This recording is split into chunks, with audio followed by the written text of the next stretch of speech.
São 35 anos de Simp, 22 de programa Hora e a Vez da Pequena Empresa, 10 anos de pesquisa Simp estadual e 18 meses de pesquisa Simp nacional, com mais de 170 indicadores econômicos e sociais.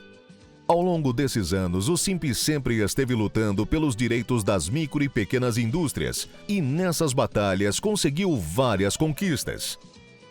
Por exemplo, no programa de TV alcançamos números expressivos em 2 redes nacionais, Rede TV e Rede Vida, em 49 TVs comunitárias e acompanhado por mais de 52 países. Crescimento na visualização das mídias digitais nos últimos 6 meses em mais de 1000%. Sempre ao lado do empresário, o Simp participou da criação e elaboração do MEI. Esteve presente na reforma tributária, com a inclusão e manutenção do Simples Nacional como sistema tributário para micro e pequena empresa. A manutenção do Simples e aumento do teto. E, aliás, foi a nossa conversa essa semana com Bernardo Api, que prometeu a manutenção do Simples. Vários parlamentares prometeram a manutenção do Simples. Presente também no Conselho do Banco do Povo e convidado pelo presidente da República para participar do Conselho de Desenvolvimento Econômico e Social com importante atuação. O Simp estabeleceu convenções coletivas com diversos sindicatos de trabalhadores para regular sua relação entre seus representados, micro e pequena e seus trabalhadores. Além da participação nas frentes parlamentares estadual e nacional, tal como parcerias na Prefeitura Municipal e no Governo do Estado de São Paulo. Apoio, elaboração na lei e implantação do Fórum Permanente da Micro e Pequena Empresa. Isso sem falar na Captar.net, uma plataforma que respira tecnologia. O Hub Simp, onde você encontra quem soluciona os seus problemas. E o Clube Simp Vantagens, onde você tem acesso a cupons de descontos em mais de 300 marcas. Essas são algumas de nossas vitórias e conquistas. Tudo isso para você que reconhece e aprova o Simp. Pesquisa presencial Datafolha de junho de 2023 aponta que 18 milhões de pessoas acima de 16 anos conhecem o Simp e 96% dos que conhecem o Simp avaliam a entidade como importante para a representação e defesa das micro e pequenas indústrias. O Simp cresceu e existe porque você existe, empresário da micro e pequena indústria. Juntos somos mais fortes. Obrigado. Simp, 35 anos ao seu lado.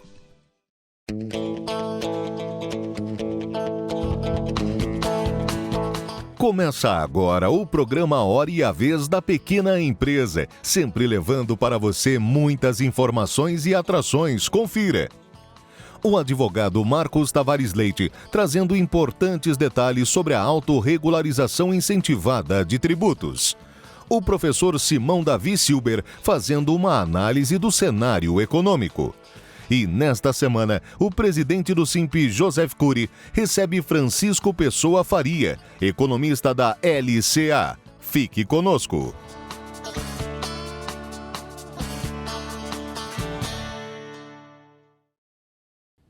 Nós estamos num momento extremamente adequado para fazer uma avaliação do que pode ocorrer em 2024 e uma retrospectiva do que aconteceu em 2023. Inicialmente, eu vou fazer alguns comentários sobre o panorama da economia mundial nos últimos anos, né, e o que a gente espera para esse ano entrante do ponto de vista de desempenho do mercado mundial. Né. A economia mundial ela passou a crescer menos a partir da pandemia. Na sequência, nós tivemos o conflito armado no leste europeu, com a invasão da Ucrânia por parte da Rússia.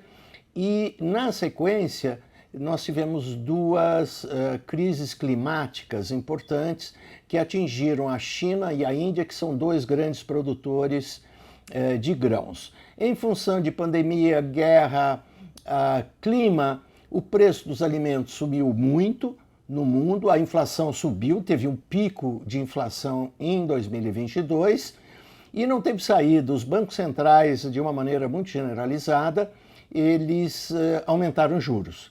Tá? Os juros ainda são altos, tá? E com a divulgação, nesse momento, da inflação nos Estados Unidos, tá? Ela ainda continua bem acima, em 2023, com o fechamento do ano, bem acima da meta de inflação do Banco Central dos Estados Unidos, que é de 2%, e a inflação está na ordem de 4,42%. Tá? Portanto, a gente deve ainda esperar juros altos nos Estados Unidos, na Europa, no Japão não e na China não. Tá? E esse mesmo raciocínio vale para o caso brasileiro. Com relação ao Brasil, o primeiro comentário que eu faço é o seguinte: o desempenho da economia brasileira já há quase meio século é modesto. O crescimento médio da economia tem sido 2%, né? Alguma flutuação, obviamente, mas é um dos crescimentos mais mirrados do mundo. Né? Portanto, não é novidade, né, que para o ano que vem o Brasil, para o ano que vem não, para 2024 nós temos um crescimento esperado abaixo de 2% e 2023 foi melhor. Tá? A inflação está em queda, a taxa de juros ainda é muito alta no Brasil, isso significa restrição ao crédito, ao consumo. Portanto, aos produtores, eles precisarão ser muito cuidadosos, porque não vai haver uma expansão de vendas a nível de varejo muito importante. Só para vocês terem uma ideia, em 2023, a expansão da venda real no varejo foi só de 1%. Né? E a gente não deve ter um crescimento maior, porque a inflação continua ainda muito alta. Ela fechou o ano, né, em torno de 4,62 e um pouco abaixo do limite superior da meta do Banco Central, que é 4,75. Tá? Então, ainda uma inflação alta, o juro básico está um pouquinho abaixo de 12%. Né? Então, esse é o panorama que a gente espera para a economia brasileira para o ano que nós acabamos de entrar.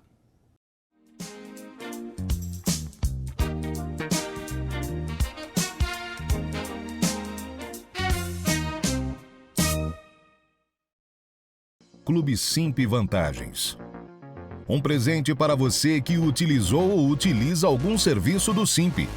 Economize seu dinheiro em mais de 300 estabelecimentos com descontos de até 60%, serviços gratuitos e sorteios para você.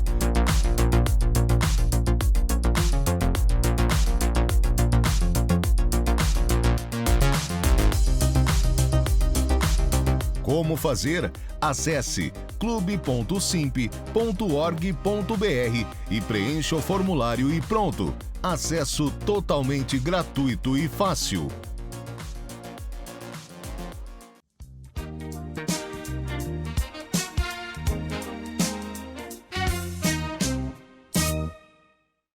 Vamos falar mais um pouco sobre o programa de autorregularização tributária aprovado por lei no final do ano passado e já também regulamentado pela Receita Federal. Muito se tem falado sobre a possibilidade dessa autorregularização, da adesão, o prazo de adesão. Mas a quem efetivamente ela se aplica? Quem realmente pode aderir a esse programa de autorregularização? Inicialmente, pela própria lei, pela instrução normativa, pessoas físicas e jurídicas que tenham relação tributária com a Receita Federal, todos podem integrar o programa, a não ser quando se trata de uma empresa optante do Simples Nacional. Essa está expressamente excluída da possibilidade de adesão à autorregularização tributária. Além disso, podem fazer parte dessa autorregularização tributária os tributos administrados pela Receita Federal que não tenham sido constituídos até 30 de novembro de 2023. Significa que só podem aderir aqueles tributos que não tenham sido confessados ou declarados à Receita Federal. Portanto, aquele tributo que já foi informado à Receita Federal, mas que está em atraso, que não foi pago, esse não pode se integrar dentro dessa autorregularização tributária. Outros tributos federais que sejam objeto de um processo administrativo, de um auto de infração, de fiscalização ou mesmo uma compensação que não tenha sido homologada, esses também podem ser inseridos no programa de autorregularização. Tributos hoje sobre cobrança da Procuradoria-Geral da Fazenda Nacional, objeto de dívida inscrita, ou seja, que já estejam inscritos na dívida ativa da União, também não podem integrar esse programa.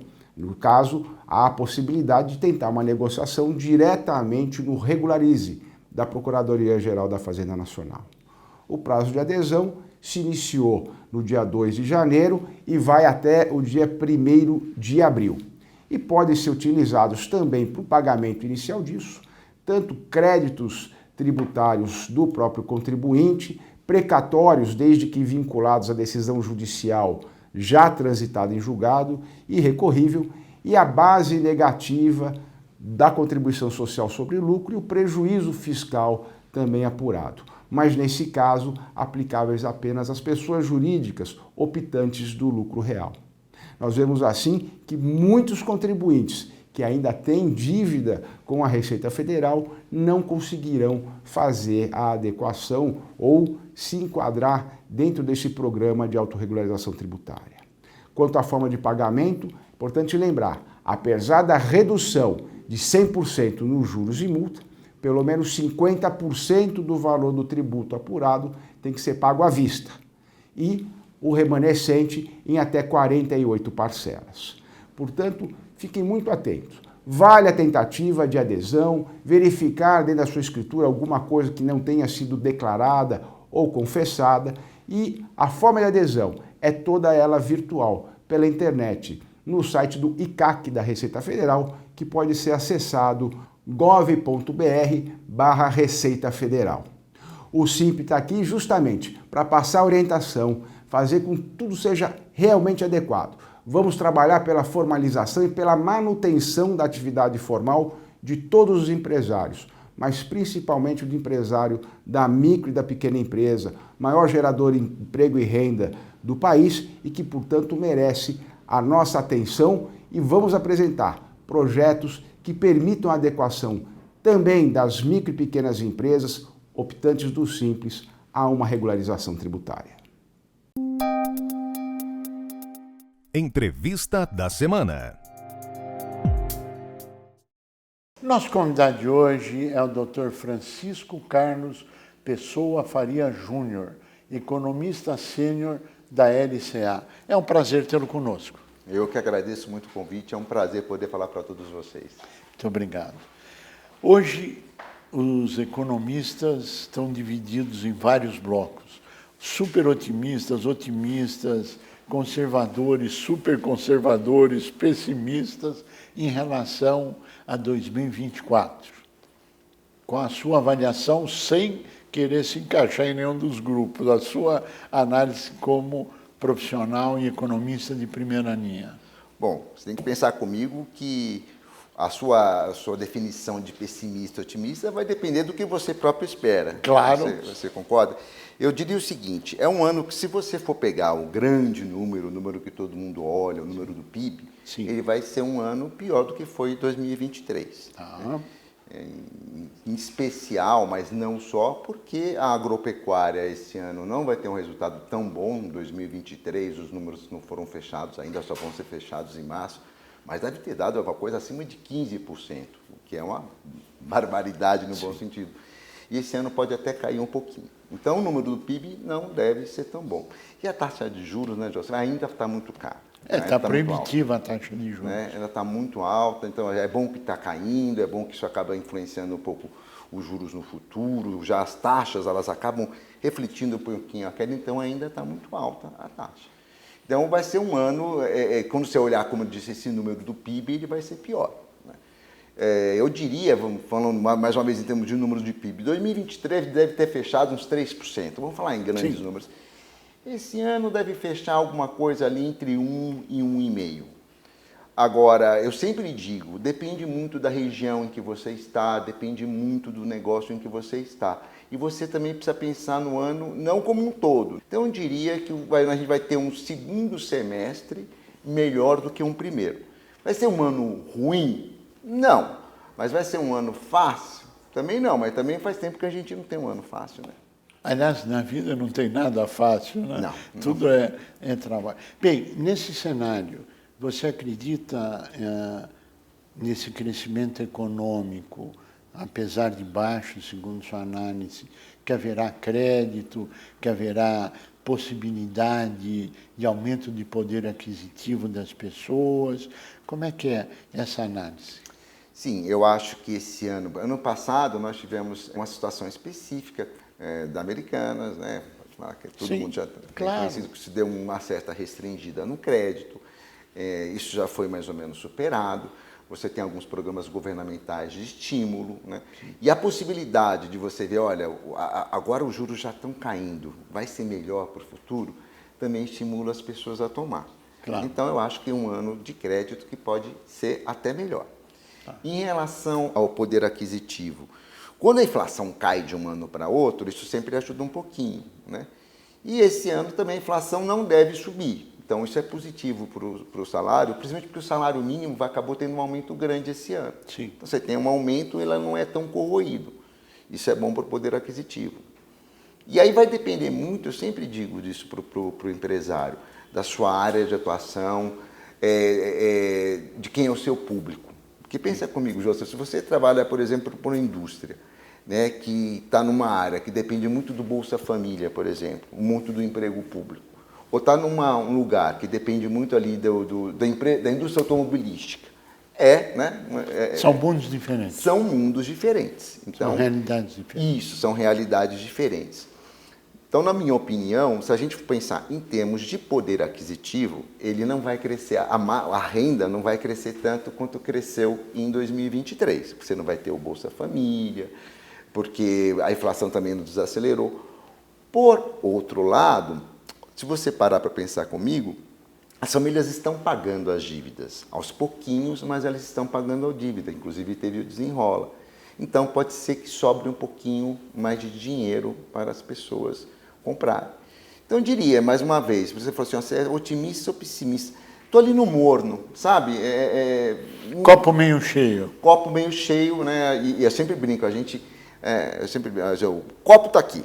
Assim, você está aquela água ali, você não tem coisas que a gente pode mexer na vida, tem coisas que a gente não tem. Então, se aquilo lá ali está dado, a maneira mais inteligente para um economista é ver que ele está meio cheio mesmo. Porque você não pode alterar essa realidade. Claro. Então, claro, tomando cuidado com, né, todo empresário tem que ter de se programar, eu diria o seguinte, não é um ano de grande bonança, né, mas vai dar para a gente sobreviver. A reforma tributária, recentemente, final do ano passado, aprovado, ajuda a economia, não ajuda? É benéfico, não é? Qual a sua avaliação nesse contexto geral? Ela é benéfica, né? Agora, o que a gente precisa ter em mente, que é um processo muito... Sim, claro. A gente está falando de 10 anos de transição. Sim. Então, nesse sentido da gente ver no dia a dia, ela ajuda, mas vai demorar um pouco mais. Agora, no que ela já pode ajudar agora? Ela já pode ajudar no sentido daquele grande empresário, inclusive do exterior, que está pensando em fazer um investimento, ele já vira agora. Sim. E você sabe, né, que esse processo demora. Então, ele vai Claro. decidir agora, mas ele já pode começar a fazer comprar um terreno, Algum começar a investimento. fazer... Exatamente. Então, nesse sentido de perspectivas, porque, José, você sabe disso. No capitalismo, inclusive, é isso. O que define muito o futuro é o que a gente espera dele no presente. Sim, claro. Então, a expectativa ela é muito importante. Então, se você for somando tudo o que acontece, você vê que tem uma possibilidade, as pessoas estão mais animadas. Aí elas investem, elas consomem, e isso faz a roda da economia girar. Por outro lado, eu não vou negar para você que eu tenho preocupações grandes sobre o futuro do Brasil. Claro. Então, eu acho que nós avançamos ainda muito pouco em educação e me preocupa muito, muito o passivo que a gente teve por época da pandemia, quantidade de crianças que não se alfabetizou e não teve boa matemática. Se a pessoa não sabe ler, às vezes, literalmente, não sabe interpretar um texto, Claro. né? Até brinco, se o camarada não sabe ler um contrato e não sabe o que está escrito ali, é difícil para o país. Então, Lógico. essa é uma questão que eu acho que a gente devia ainda insistir mais, pensar numa solução. E outra coisa que eu fico pensando muito ainda no nosso país é o seguinte, como a gente muda as instituições para que as pessoas façam as coisas certas, sabe? A gente ainda tem, às vezes, um arcabouço institucional que, às vezes, você fazer a coisa certa, você faz porque você é honesto, né? Você faz porque você tem medo, mas, infelizmente, muita gente, hoje é mais porque você é honesto que você tem medo. Então, a gente precisa criar um arcabouço institucional em que as pessoas queiram fazer, sintam medo e queiram fazer o que é certo.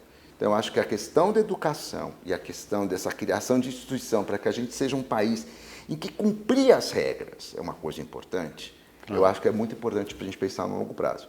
Agora, a gente está andando, né? Bem ou mal, a gente fez a reforma da Previdência, a gente fez a reforma trabalhista, agora a gente fez a reforma tributária. Aprovou o arcabouço fiscal. Aprovou o arcabouço fiscal. Agora é perseverar, né? Não dá para... Agora, existe, neste ano, o grande desafio da regulamentação dessa reforma tributária. Na sua avaliação, haverá aumento de carga tributária, estabilidade ou redução? Eu vou ser muito sincero com você. Eu tenho grandes amigos economistas, mais inteligentes, mais estudados, mais competentes do que eu, que fazem muitas contas. E eles chegam a resultados um pouco diferentes. E eu diria, honestamente, que é quase impossível você responder essa pergunta. Porque o processo é tão complexo, de idas e vindas, de imposto sobre imposto. Né? O ICMS que a gente pagava, a alíquota era para ser 27, mas acabava sendo 32, porque um imposto entra no outro. Eu acho que é muito difícil dizer o que vai acontecer. Mas eu acho que a gente tem que tentar, e se for o caso de ficar muito grande, a gente ajustar. Porque também tem uma questão, eu sempre vejo as pessoas falando, nós temos uma carga tributária gigantesca em relação a outros países, em relação, inclusive, aos países emergentes. É verdade. Por outro lado, não sei se você viu outro dia, o Bill Gates elogiando o SUS. Sim. Né? E aí eu pergunto, qual país tem um sistema de saúde que a gente tem universal? Tem seus problemas? É óbvio que tem. Mas se você compara com outros países, é muito bom. Então, a decisão da carga tributária, de quanto a gente paga de imposto, ela depende do quanto que tipo de sociedade que a gente quer. Correto. Então, a questão é a seguinte, é alta. Então, primeiro, vamos tributar de uma maneira mais justa, vamos tributar de uma maneira mais eficiente e gastar melhor. Claro. Agora, um país em que você tem uma parte tão grande dos gastos do governo já está escrito, né? Imagine você estar lá na empresa, você quer fazer alguma coisa, está aqui, ó, mas olha, você recebe, o que eu vou fazer com... Não, mas ó, 90% do que você vai gastar já está aqui. Você fala, não, se entrar lucro aqui, não, uma parte desse lucro aqui você vai ter que comprar uma mesa nova. Falo, mas olha, eu não preciso daquela mesa, de repente ela está... Não, mas você precisa comprar. Então, para uma discussão, vamos discutir a vinculação saúde e educação? Vamos. Mas, às vezes, você pode ter, por exemplo, uma cidade que, até pelo envelhecimento, ou pelo crescimento populacional, precisa menos de escola e talvez precise de mais de um hospital de um idoso. Então, criar algum tipo de flexibilidade é importante. Eu acho que teremos um ano com desafios e será um ano emocionante, sem dúvida nenhuma. E nós estamos chegando ao final do nosso tempo, eu pediria as suas considerações finais, sua análise final. Qual a mensagem que você gostaria de deixar para todo mundo que está participando conosco, assistindo nosso programa? Olha, um bom ano, eu acho que todos nós agradecemos as oportunidades que a gente tem. Como você falou, a vida não é fácil, a vida do empresário não é fácil, a vida do trabalhador não é fácil. Agora a questão é perseverar, né? Não perder realmente a expectativa de que pode ser melhor e sempre pensar, né? Eu posso até não conseguir atingir meu objetivo, mas eu vou fazer o melhor que eu posso, vou dar o máximo de mim, vou fazer da melhor maneira possível. Sem dúvida. E o truque é cobrar dos governadores dos governantes, não dos governadores, o mesmo empenho que a gente cobra da gente. Que é muito importante, é o exercício da democracia. Dr. Francisco Carlos Pessoa Faria Júnior, nós queremos agradecer muito a sua participação, a sua transmissão de conhecimento, desejar que o ano seja um ano bom, que possa todos os problemas e desafios mudar para coisas cada vez melhores e que cada um tenha a sua oportunidade que a democracia nos dá. A você que esteve conosco, o nosso mais profundo agradecimento, com a certeza que estaremos juntos na semana que vem. Até lá!